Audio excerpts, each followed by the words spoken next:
Hello बच्चों, welcome to Nitika की पाठशाला।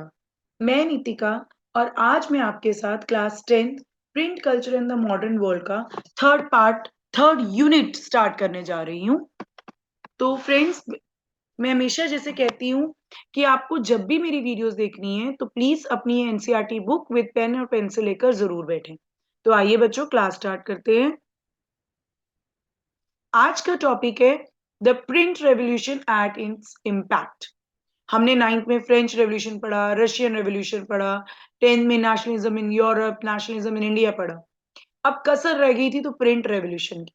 हमने देखा कैसे चाइना में प्रिंट स्टार्ट होता है और कैसे उसकी एक्सपेंशन यूरोप तक आ जाती है। तो कहते जब प्रिंट का रेवोल्यूशन हुआ होगा तो क्या उसका क्या इम्पैक्ट हुआ होगा। It transform the lives of people, changing their relationship to information, knowledge and with institution and authorities. कहते हैं कि जब प्रिंट का रेवोल्यूशन आया तो उसने पूरी लोगों की, कहते हैं ना, कि दुनिया ही बदल डाली। लोगों की उसकी लाइफ चेंज कर दी, उनके रिलेशनशिप चेंज कर दिए, इंस्टीट्यूशन, अथॉरिटीज। क्योंकि पहले जो सब कुछ ओरली हो रहा था, अब सब कुछ रिटर्न होने वाला था। तो क्या चेंजेस आए। सबसे पहले आपकी हेडिंग आती है न्यू रीडिंग पब्लिक। अब लोगों के अंदर रीडिंग की हैबिट बन गई और हम देखेंगे वर्ल्ड में रीडिंग पब्लिक्स आने लग गई। With the printing press a new reading public emerge. कहते जैसे प्रिंटिंग प्रेस आई तो हमने देखा कि पूरे वर्ल्ड में एक न्यू रीडिंग पब्लिक आ गई। Printing reduce the cost of book. और जैसे जैसे प्रिंटिंग से प्रोडक्शन बढ़ती रही, बुक्स की कीमत भी घटती रही। The time and labour required to produce each book came down and the multiple copies could be produced with greater ease. कहते जितना टाइम लग रहा था एक कॉपीज को बनाने के लिए या लेबर लग रही थी, अब वो भी कम हो गई क्योंकि प्रिंटिंग प्रेस के द्वारा जो प्रोडक्शन थी वो बढ़ गई।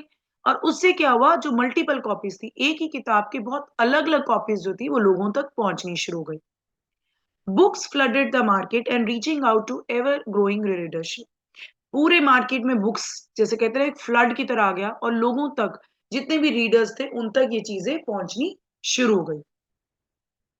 Access to books created a new culture of reading.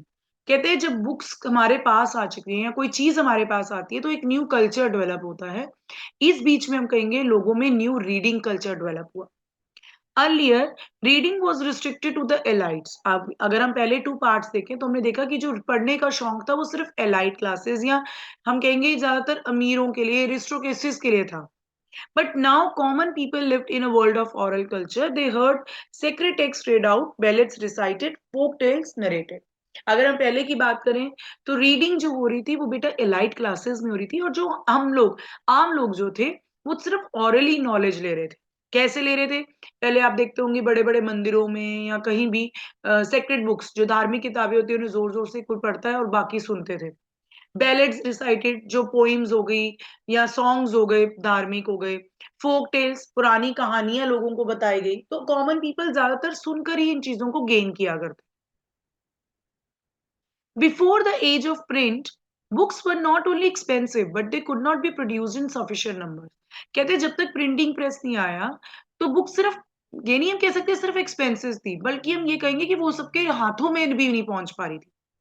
But now books could reach out to wider section of people. If earlier there was hearing public, now a reading public came into being. कहते but printing press ने क्या चमत्कार किया कि अब books ज्यादा से ज्यादा लोगों के हाथों में पहुंच रही थी। अब हियरिंग पब्लिक नहीं थी, मतलब सुनने वाले लोग भी, लोगों के साथ साथ लोग खुद पढ़ भी पा रहे थे बुक्स को। But the transition was not so simple. Books could be read only by the literate, and the rate of illiteracy in most European countries was very low till the 12th century. कहते but जितना आप इतनी पढ़ने में आपको लग रहा है ना इतनी जल्दी बदलाव हुआ था, इतनी जल्दी नहीं था। क्योंकि यूरोप में जो लिटरेट पॉपुलेशन थी, जो पढ़ी लिखी पॉपुलेशन थी, वो भी बहुत कम थी। अब बुक्स आपके हाथ में है तो उसके लिए आपको पढ़ना भी तो आना चाहिए ना। बट पढ़ने वाले लोग यूरोप में इतने नहीं थे। कब तक? 12th century. How then could publisher pursued the common people to welcome the printed book? तो कैसे publishers ने लोगों के लिए, आम लोगों के लिए कैसे printed books के लिए welcome किया, कैसे लोगों तक पहुंचाया? To do this, they had to keep in mind the wider reach of the printed work. Even those who do not read could certainly enjoy listening to books being read aloud. तो उन्होंने सोचा लोगों के अंदर interest कैसे जगाएं, लोगों के अंदर ये चीज की अट्रैक्शन कैसे होनी चाहिए। ये अट्रैक्शन कैसे होगी? अगर बुक्स को कोई जोर जोर से पढ़ेगा, कोई उसको सुनेगा, तो उसको भी लगेगा कि यार ये बात तो बहुत अच्छी है कि आकाश मैं भी पढ़ सकता हूँ। तो वो पढ़ने की इच्छा जागेगी लोगों में। So printers began publishing popular ballads and folk tales, and such books would be profusely illustrated with pictures. अब कॉमन पीपल जो पढ़े लिखे नहीं थे, उनके लिए क्या किया गया?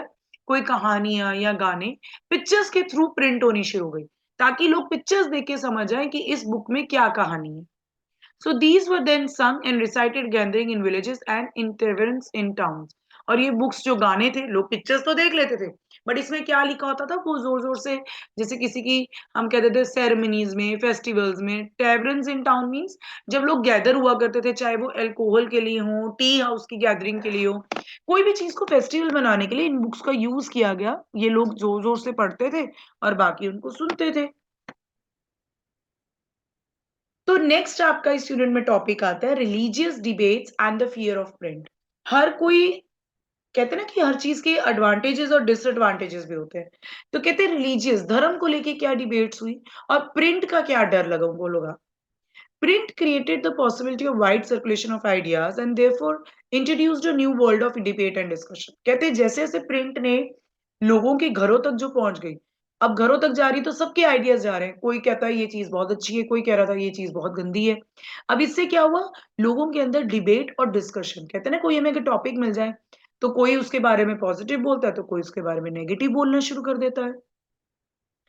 Even those who disagreed with established authorities could now print and circulate their ideas. Through the printed message, they could persuade people to think differently and move them to action. This had significance in different spheres of life. कहते अब जो authorities चल रही थी Europe में, जो government चल रही थी, अगर कोई उसके खिलाफ भी था, कोई उससे डिसएग्री करता था, तो उसके लिए वो किताब लिख देता था कि मैं तो इनकी बातों को नहीं मानता। तो बुक्स ने क्या किया, प्रिंट ने क्या किया, लोगों को एक अलग सोचने की क्षमता दी, अलग एक्शन करने की क्षमता दी। ये चीजें हो रही थी। Not everyone welcome the printed book. हर कोई प्रिंटेड बुक को बहुत खुले दिल से वेलकम नहीं कर रहा था। And those who did also had fears about it. Many were apprehensive of the effect that easier access to the printed word and the wider circulation of books could have on people's mind.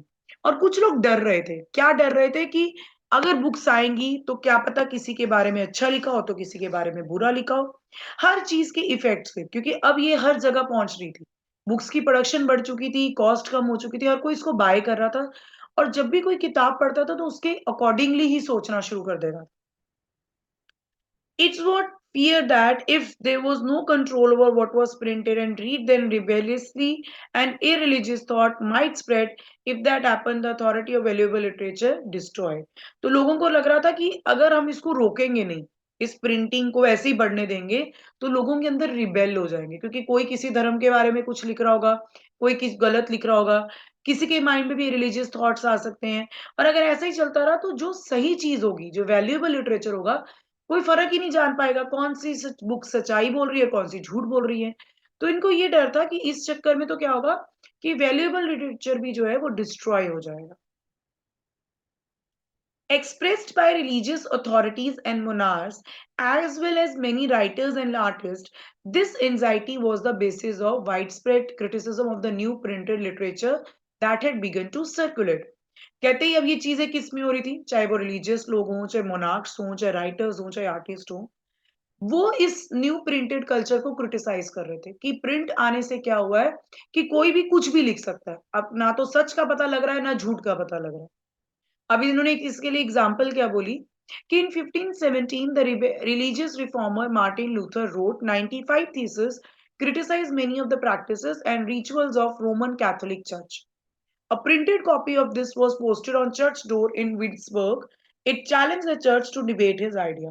अब ये एक example इन्होंने दिए, कहते एक Martin Luther थे, जैसे हर धर्म में होता है बेटा, बुद्धिज्म के अलग अलग पार्ट्स होते हैं धर्म के। अगर हम अंडर देखें, जैन्स में हम देखते हैं दिगंबर एंड श्वेतांबर हम पढ़ते हैं। वैसे ही क्रिश्चियनिटी में प्रोटेस्टेंट्स और कैथोलिक्स होते हैं। कैथोलिक बेसिकली हम कहें जो थोड़े से ऑर्थोडॉक्स हम कह सकते हैं, जिनकी सोच जो होती है हम कह सकते हैं जो पुराने रिलीजियस को लेके चलते हैं। जो प्रोटेस्टेंट्स थे वो मॉडर्न कल्चर को फॉलो करते हैं। तो कहते हैं जो मार्टिन लूथर थे उन्होंने एक बुक लिखी थी 95 थीसिस। उन्होंने किसको क्रिटिसाइज किया था? कैथोलिक्स वालों को। और उन्होंने जो लिखा उसका एक कॉपी का पेज उन्होंने चर्च के बाहर जाके लगा दिया और चर्च के लोगों को जो कैथोलिक चर्च के लोगों को पूरा खुलेआम कहते हैं चैलेंज कर दिया उन्होंने कि आप इस टॉपिक पे मुझसे डिबेट कर लो। अब क्या हुआ? Luther writings were immediately reproduced in vast numbers and read widely. अब जो लूथर ने राइटिंग्स लिखी थी वो इमीडिएटली बहुत से नंबरों में रिप्रोड्यूस हुई, फोटोकॉपीज हो गई, उसकी जो मर्जी हम कहें, और वाइडली पढ़ी जाने लगी। अब इससे क्या हुआ? This led to division within the church and beginning of Protestant Reformation. और इन्हीं की राइटिंग से क्या हुआ था कि चर्च जो था वो कैथोलिक और प्रोटेस्टेंट्स में डिवाइड हो गया। Luther translation of the New Testament sold 500 copies within a week and second edition appeared within a 3 months। कहते हैं जो लूथर की जो ट्रांसलेशन थी ये न्यू टेस्टामेंट से जो उनके न्यू आइडियाज थे विद इन अ वीक उनके 5,000 और with in a 3 month second edition उनकी तैयार थी।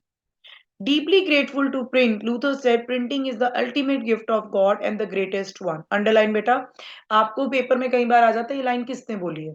तो लूथर क्या करते थे कि ये भगवान का बहुत बड़ा गिफ्ट है जिससे हम लोगों को अपने आइडियाज बता सकते हैं बुक के through. Several scholars, in fact, think that print brought about a new intellectual atmosphere and helped spread the new ideas reformation। और कई लोग तो ये भी सोचते हैं कि प्रिंट ने एक आंखें खोल दी हैं लोगों की, अब लोग नया एक जगह देख सकते हैं, एटमोसफियर देख सकते हैं और चेंज दे सकते हैं सोसाइटी में क्या हो रहा है। लास्ट टॉपिक इस यूनिट का जो है प्रिंट एंड डिसेंट। डिसेंट होता है डिसएग्री, जो डिसएग्री करते हो प्रिंट से। Print and popular religious literature stimulated many distinctive individual interpretation of faith even among little educated working people। कहते हैं जो प्रिंट हुआ या पॉपुलर रिलीजियस डिबेट्स हुई जैसे लूथर ने किया, इसमें बहुत से इंडिविजुअल सामने आए, इवन चाहे वो लेस एजुकेटेड भी हो, बट कुछ ना कुछ पढ़कर उनको लगा कि हाँ यार ये आइडियाज में कुछ दम है, हम तो गलत ही सोचते आ रहे थे, कुछ बुक्स ने हमें अलग चीज बताई है। तो अब क्या हुआ? In the 16th century, Minocchio, a miller in Italy, began to read books that was available in his locality। ये एक मिलर है, एक वर्कर कह सकते हैं इटली में। इन्होंने बुक्स पढ़नी शुरू करी जो उनके लोकेलिटी में मिला करती थी। He reinterpreted the message of Bible and formulated a view of God and creation that engraved the Roman Catholic Church। इन्होंने दोबारा से बाइबल को पढ़ा और रीइंटरप्रेटेड मींस अपनी एक सोच बनाई, और उन्होंने क्रिटिसाइज किसको करना शुरू कर दिया? रोमन कैथोलिक चर्च को। When the Roman Church began its inquisition to repress heretical ideas, Munich was hauled up twice and ultimately executed। जब रोमन चर्च के लोगों को इस बारे में पता लगा तो उन्होंने क्या किया? इनके आइडियाज को सप्रेस करने की कोशिश की कि आप बैठ जाओ, आप गलत मत बोलो। 2 बार उनको पकड़ा भी गया, बट फाइनली जब वो नहीं माने तो उनको एग्जीक्यूट कर दिया। The Roman Church, troubled by such efforts of popular readings and questioning of faith, imposed severe controls over publishers and booksellers and began to maintain an index of prohibited books from 1588 5058। अब क्या हुआ? Roman जो church के लोग थे, जो Catholic church थे, वो बहुत मुश्किल में आ गए। वो डिसएग्री करने लग गए कि भाई ये प्रिंट तो नहीं, तो बहुत मुश्किल खड़ी कर दी है, रिस्ट्रिक्शंस हो गए हैं, रिबेल्स हो गए हैं। तो उन्होंने क्या किया? जितने डिफरेंट पब्लिशर्स थे, बुक सेलर्स थे, ये उनके पास गए और उनको एक इंडेक्स बना के दिया कि ये बुक्स है, इनको आप पब्लिश नहीं करोगे, इससे बहुत रिबेलियंस फीलिंग्स आती है, लोगों में मतभेद होती हैं। और ये जो बुक्स थी वो 1558 में पब्लिश की गई कि आप इन बुक्स को पब्लिश नहीं करोगे। ठीक है बेटा, तो ये हमारा लास्ट यूनिट था, सॉरी लास्ट टॉपिक था यूनिट 3 का, print and dissent. I hope आपको ये यूनिट बहुत इजीली समझ आएगा। बहुत इजी टॉपिक था कि प्रिंट, एक तरफ कोई लोग जो वेलकम कर रहे थे तो दूसरी तरफ लोग डर भी रहे थे। अगर फिर भी आपको कोई प्रॉब्लम लगती है तो प्लीज आप कमेंट सेक्शन में अपना क्वेश्चन जरूर पूछिए। ठीक है बेटा? बेटा जैसे मैं हमेशा कहती हूँ कि अगर आपको मेरी वीडियोस बहुत अच्छी लगती हैं तो मेरी यूट्यूब चैनल को लाइक, शेयर और सब्सक्राइब करना मत भूलिए। बाय बाय बेटा।